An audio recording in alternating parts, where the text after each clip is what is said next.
Hello everyone.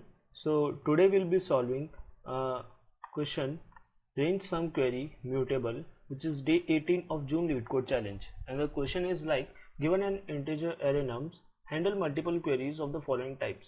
Update the value of an element in nums, and second, calculate the sum of elements of num between indices left and right, inclusive where left is less than equal to right.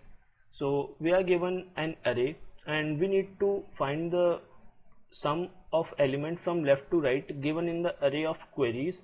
We also need to update the value of an element in nums time to time. So let's see and understand what is the question and how we can approach this. So here if you see, problem is find range sum, and here we are given array 2 3 1 4 5 4. So I also mentioned the indices here. So now let's say there is a query of finding element sum from 0 to 2 index and 1 to 3 index, and they also have a query for updating first index with value 4 and third index with value 6. So we will see step by step and see how we can proceed with. So there can be three approaches to this problem. First is brute force, second is prefix sum method, and third is using segment trees. So for the first brute force approach, what we can do, we can, for every query, we can go from left to right and we can find the sum for this. Now if we do use this method for finding the sum range would give us an time complexity of q into n, where q is the number of queries and n is the size of the array. Here updating will be done in O of one time, because we simply need to go to this index and update it index. Now if we use some optimal method, which is prefix sum.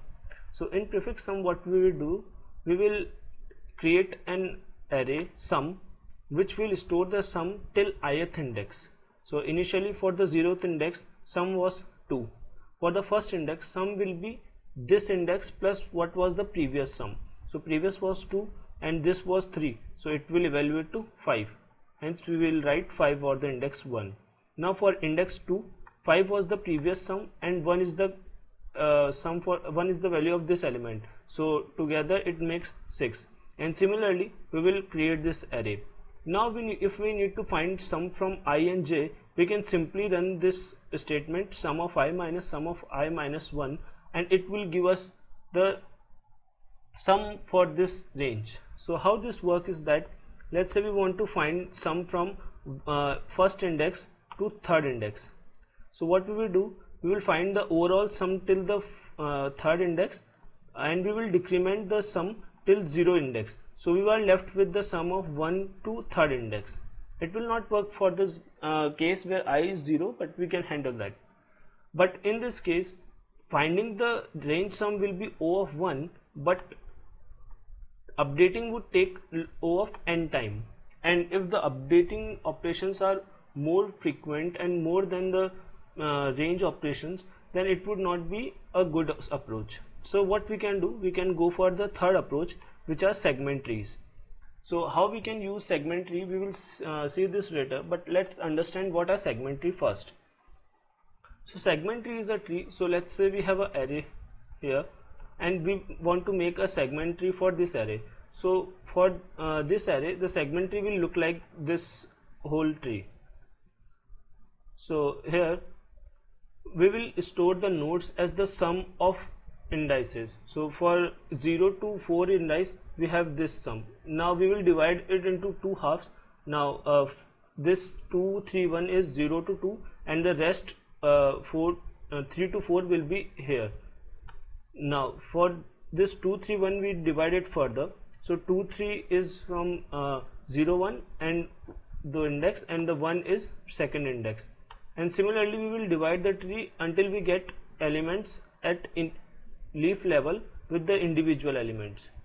So this is how the sum tree will look like. So this will be the segment tree actually. The upper tree was a pictorial representation, and this will be the tree as it look like. So 15 will be the sum of elements from indices 0 to 4. 6 will be the sum of elements from indices 0 to 2, and 9 will be the sum of indices 3 to 4. So let's see how we can build our segment tree and what are the advantages we will get from our segment tree. So for building the segment tree, first of all we need a structure for our tree node, and this will be having integers of start, end and sum, and the 2 pointers left and right. So integer start and end will have the indices start and end from where we are having the sum in the each node. So here if you see this tree, so this first node is having sum from 0 to 4. So these are the indices. 0 which is the start and end is the 4. So every node will have start and end indices for which it holds sum. So blue are the sum which are marked here. So 2, 3, 1, 5, 4, overall sum to 15, and this is the sum from 0 to 4. And similarly we have constructed this tree. So let's see how we will construct our tree. So we will call this tree node build function, and we will pass parameters nums start and end. Initially start will be 0 and end will be n minus 1. So we will create a new node and give it a start and end value. Then if start is equal to end, this means we are at a leaf node, because at every leaf node the start and end indices will be same. So we will say the sum of this new node is nums of start, which is nums of start or end, whatever you say, and we will return this new node. Otherwise if we are at some intermediate stage, then we will call for the left and right function to build up, and after the calls we will say that the new node sum will be equals to the sum of the left subtree and the sum of the right subtree. And similarly in this fashion we will build our tree. So let's say at any point of time we have this tree ready. Now what we will do, we have to do two operations. First of all is let's say query operation. So we will be given with a query, and so here we are given 0 to 2. We need to find the sum from 0 to 2 indices. So we will call this function query tree here, and we will pass the ij as indices and root of this segment tree. So now here one thing we need to point is that one thing we need to consider is that I and j are the indices for which we need to find the query, and they are start and end indices for every node in the tree. So we need to check and come up with the three cases that either this I and j completely overlaps with the start and end, either they are partially overlapping, or they are not overlapping at all. If they are not overlapping at all, we will return 0. If they are partially overlapping, we will call for left and right subtree, and if they are completely overlapping, we will return the sum of this node. So let's see this in example. Let's say we go for 0 to 2. So here we see first call start and end element are 0 to 4. So 0 to 4 lies partially in 0 to 2. So if this lie partially, then we will call for both right and left subtree. Now for the left subtree, we see 0 to 2 and 0 to 2 completely overlaps. So we will return 6 from here. And 3 and 4 does not overlap with 2 and 0 and 2. So we will return 0 from this. So we will return 0 from here, and we will return 6 from here. So overall we will get 6 as our sum. So that's how this query sum will work. So only three cases will be there. If partially overlap, go for left and right subcall. If properly overlap, then return the sum, and if no overlapping, then don't return anything, just return 0. Since the maximum length of this tree is n, so this will take log of n time, and the query operation will get q into n log n time for all the queries. Now we will see what we will do for updating. So here if we see 1 to 4, which means for the index 1 we need to update its value with 4. So earlier the value was 3. Now we want to increment it with 4. So you see in the tree we need to increment every value which is having index 1 in it, or which is having 1 as the index in the range of start to end. So what the value we will increment is, so the new value is 4, the old value was 3, new minus old is 1, so we need to increment the 1 value in every node where 1 is there.